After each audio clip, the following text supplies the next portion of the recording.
For some reason, that previous video for part 5 of Halloween Horror Nights history for Sweet 16 cut out near the end, about a minute or so before the end of it, which is kind of strange, but oh well. Anyway, hopefully that won't happen again. Essentially, at the end, I was talking about the paper models I had planned to present to you now, that had been presented originally on the website for Halloween Horror Nights 16 in 2006. Well, the two paper models were PDFs that you could download, and then you could construct the models yourself and use them. Now, although the only place I know where that website still exists, where it's been archived for us by Nick at Horror Nights BE, is currently not up.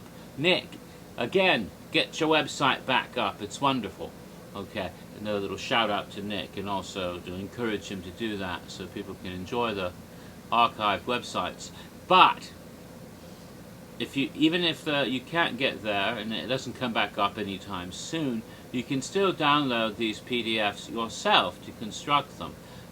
The artist who created the paper models, named Caine, that's R-A-Y, Ray, K-E-I-M, Caine, yes, who also happens to be a seasonal member of the arts and design team at Universal and has worked on Halloween Horror Nights over the years. So an actual Halloween Horror Nights insider made the paper models for us.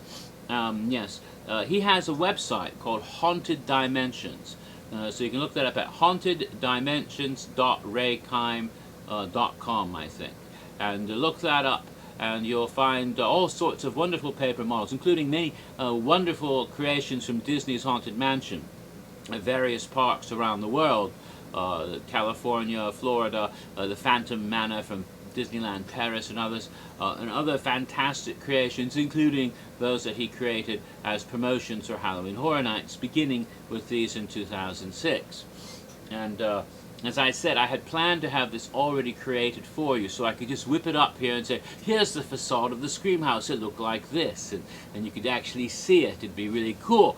Unfortunately, as I said, I had some printer issues which delayed me for a couple of weeks, and then recently another thing happened to me which is quite serious. And you didn't hear about this at the end of the last video because it cut off.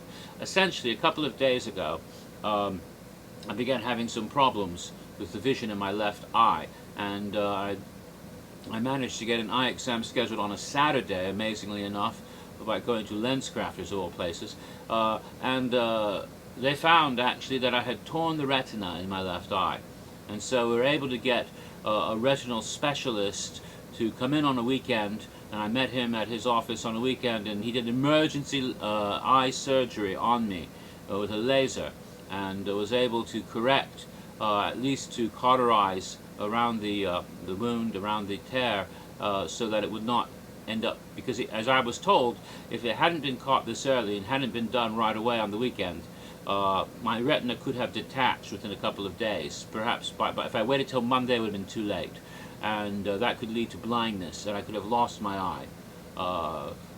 It's not a good thing whatsoever. I might be able to rock an eye patch and have fun on Talk Like a Pirate Day, but otherwise I would never be able to see another 3D movie. So it's, I'm being flippant, but yeah, that's how I deal with crisis. It was a pretty damn good thing I caught this, and so I'm under doctor's orders not to do any heavy lifting or anything that would strain my vision, not to do any stressful thing, not to ride. He literally said this. These are exact words. Don't go to Universal and ride any of them roller coasters. I mean, how did he know?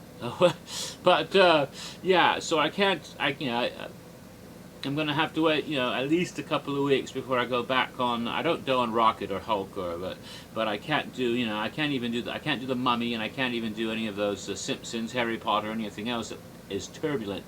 I think even Men in Black and Spider-Man and Cat in the Hat are out because they spin around. So I have to be very careful, not to do anything that would dislodge anything in my eye and cause it to cause me to go blind. No, don't want that. No, because anyway. And so I figured the intricate cutting and pasting and folding and work on those paper models that are required, I needed to give that a rest, so I haven't done that. I stopped my work on it, and I won't be able to do that again until after it's healed enough. So I don't have those available to show you now. Hopefully in a future video I can say, okay, here's the actual paper model for Screamhouse and for Shady Brook, and I'll be able to do that and display them to you in a later video. But I didn't want to wait forever to get these Horror Night histories out. So I'll talk about Screamhouse Resurrection now without actually showing you the paper model. I will, however, show you work in progress. I've done quite a bit of work on it. I put all the bits and pieces that I've cut out. There's some tiny little pieces and things, and I put them in this so they won't lose them. And I've already done some of the work, as you can see, on the front of the facade, and these are, you can't really tell, these are little three-dimensional versions of the windows that I'm going to paste into where the windows would go, and the door is open. As you can see, it's been all worked out. I'll get back to that and continue the pasting and the folding and the intricate work. The cutting's been done, but all of that stuff, so I can have a little Screamhouse to show you in the future. Those of you who don't want to bother going and making one of your own, although you can if you go to the website I told you about, make your own little Screamhouse and your own Shady Brook, and for that matter, you can also make your own schoolhouse from 2008, and even Boris Schuster's office. So these are all paper models that have been created by Mr. Caine in the past few years, and someday maybe we'll see some more amazing facade work done that'll warrant a model for us in the future. That would be nifty, because it's a lovely thing to have. It's a wonderful a souvenir of the event that you've made yourself, and it recreates it for you. At any rate, indeed, Screamhouse Resurrection was the next house to talk about, and it had a spectacular facade, to be sure. It was presented in soundstage number 23, which is the very big soundstage they've been using in recent years to have two houses. This year, of course, they also had two houses in that soundstage. One of them was Screamhouse Resurrection, and of course is again a new version of an old house. This, of course, being the original Screamhouse, which had appeared way back in the 2002, which featured the caretaker. As I mentioned in Islands of Fear all those years ago, the Screamhouse originally wasn't about the caretaker. It was going to be House of 1,000 Maniacs, and wasn't about him at all. And he was superimposed on it after the host Cindy couldn't be the icon. Now we have to come up with a new idea, thing that happened in 2002, which I talked about at length in the other videos. And so the original Screamhouse facade was just almost a little shack, sort of, you know, a small little shack. It didn't really look like an elaborate mansion or anything. And the following year, Screamhouse Revisited had a similar style. And so it was in 2006 the whole concept of the Screamhouse was completely redone. Now I have here the instructions. These are printed on regular paper. I printed the PDF out on a very good board stock, white board stock that would show the printing very well, but also would be stiff and you could make the paper model out of. But the regular instructions, I just put those on typing paper, because why waste my board stock on the instructions? So here you can get an idea of how you're supposed to put this together very intricately, and it'll give you an idea of what the facade looked like. Here, I don't have the model to show you, but I can show you a picture of what the model would ultimately look like. Very elaborate Victorian mansion with a colonnade in the front, as you can see. Very beautifully done and lovingly designed in this way. And you would enter the Screamhouse, and one of the first things you would see is a painting of a lovely little girl with beautiful blonde hair. One would just presume this was, of course, Cindy. This whole house was themed about the loss of Cindy, because we all remember Cindy was supposed to be the icon in 2002, and she never actually appeared or was mentioned in that year or in 2003 when they revisited the Screamhouse. But fans of the event knew about Cindy, and they decided as a thing to, to nudge the Halloween Horror Night fanatics like ourselves, they would bring Cindy back in a way and make the whole house about that Albert Caine, Cindy was Albert Caine's daughter. Now we kind of guessed that she might be his daughter because she was originally supposed to be the daughter of a mortician named Paul Bearer, and Paul Bearer mutated into Albert Caine, as I described back in the 2002 history videos. But so it sort of made sense to think of Cindy as maybe being Albert Caine's daughter. Cindy Caine, of course, would be her name then. It sounds like Candy Cane, which wasn't that a character that Marilyn Monroe played in a movie once, and Some Like It Hot, and also, no, that was Sugar Cane, never mind. But it does sound quite a bit like a drag queen name, doesn't it?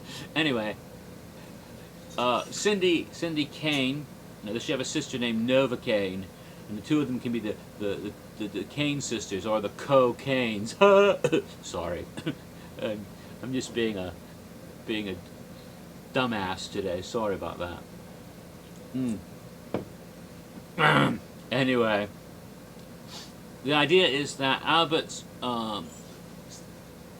experiments to find the human soul now turns out to be a reason behind that. The reason is he's trying to resurrect his dead daughter Cindy. Cindy is dead, and it was Albert Caine's daughter who died, and he's been obsessed with her ever since. And so the whole house is based on his attempts to resurrect his daughter, and there are paintings of little girls throughout the house. Now these paintings are blonde, and that caused some questioning, because in all the artwork we'd ever seen, Cindy had black hair. And then indeed, when we find a body in the house later that's Cindy's, it does have black hair. So why is the child blonde in the paintings? Is this a different little girl? I mean, did Albert have some unclean interests in young children? Or perhaps Cindy was blonde in life and became black-haired after death. She did die in a fire. It may have burned all her hair off and the only available wig was black, or perhaps, you know, perhaps she decided to dye her hair like Elvis Presley or Winona Ryder or Carolyn Jones, or all of whom are natural blondes who dye their hair black for their careers. I think there's another one too, I can't remember off the top of my head, but more recently. Oh yes, Adam Lambert. All of those people were natural blondes who dye their hair black for whatever reason. And God knows there's a hell of a lot of emo kids and goth chicks out there who dye their hair as raven black as possible. Cindy does have a bit of the goth chick thing going, doesn't she?